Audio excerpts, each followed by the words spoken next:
পঞ্চবতী বনে মুনি অগস্ত্য যে থাকেন, বৃদ্ধ পাখি জটায়ু কেউ শ্রীরামচন্দ্র দেখেন।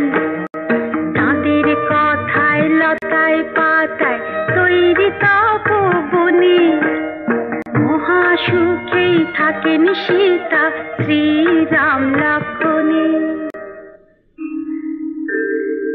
দণ্ডবন পঞ্চবটির নয়কো বেশি দূরে, রাক্ষস রাক্ষসী যত বেড়ায় সেটা ঘুরে। একদিন এক রাক্ষসী ভাই শূর্পণখা নামে, গোল বাঁধালো হঠাৎ এসে রামের পর্ণধামে। রাবণ রাজার বোন যে আমি, শূর্পণখা বলে, সাধ হয়েছে বড় মাল্য দেব তোমার দলে। মিষ্টি হেসে শ্রীরাম বলেন, সীতা আমার আছে। শূর্পণখা গেল এবার লক্ষণের কাছে, রাজি যখন কেউ হলো না, রেগে তখন খুব সীতাকে সে গিলতে গেল, ধরে নিজের রূপ। তাই না দেখে লক্ষণ ভাই ধরেন ধনুক বাণ, শূর্পণখার নাক কেটে দেন, কেটে দিলেন কান।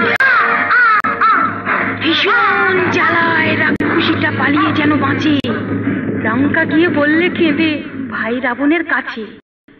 চল দেখি তো, বললে রাবণ, দেই বেটাকে সাজা, ভাবটা যেন এক্ষুনি যায় যুদ্ধে রাবণ রাজা।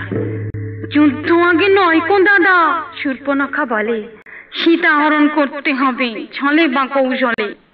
সীতা হরণ করবে রাবণ ভাবে মনে মনে, সঙ্গে নিয়ে মারীচকে যায় পঞ্চবতী বনে। সোনার হরিণ সেজে মারীচ সীতার কাছে ঘোরে, রামকে সীতা বলেন, ওটা দাও না আমায় ধরে।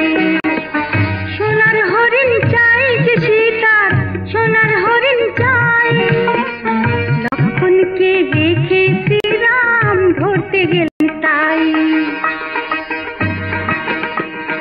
হরিণ ছোটে রামও ছোটেন, হরিণ ছোটে রামও ছোটেন, ফিরতে দেরি হয়। সময় যত যাচ্ছে তত সীতার লাগে ভয়, মন মানে না হায়রে সীতার হলোই বাঁকে শেষে। লক্ষণকে তাই পাঠালেন রামের উদ্দেশ্যে। এমন সময় রাবণ রাজা সন্ন্যাসী বেশ ধরে নিয়ে গেল উঠিয়ে রথে সীতাকে জোর করে।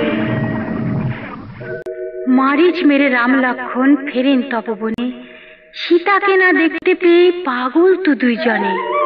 জঙ্গলে পর্বতে খুঁজেও পান না সীতার দেখা, হঠাৎ দেখেন জটায়ুকে রক্ত গায়ে মায়ে মাখা। সীতার কথা বলেন রামে মুমূর্ষু জটায়ু, দুঃসংবাদ দেবেন বলে একটু ছিল আয়ু। তারপর বনের মধ্যে যেতে যেতে দেখতে পেলেন রাম, স্কন্ধ কাটা রাক্ষস এক বন্ধ তার নাম। পেটের মধ্যে মুন্ডু নিয়ে এগিয়ে আসে যে, রামচন্দ্র শেষ করে দেন একটি বাণেতে। সাপ মুক্ত কবন্ধ হয় দুঃখী রামের দুঃখে, রামকে বলে পম্পা পারে যাও রে সম্মুখে।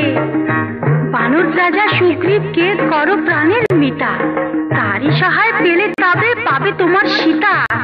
আর দেরি নাই পম্পা পারে গেলেন দুটি ভাই, এবারে কিষ্কিন্ধা কাণ্ড শোনো গো সবাই।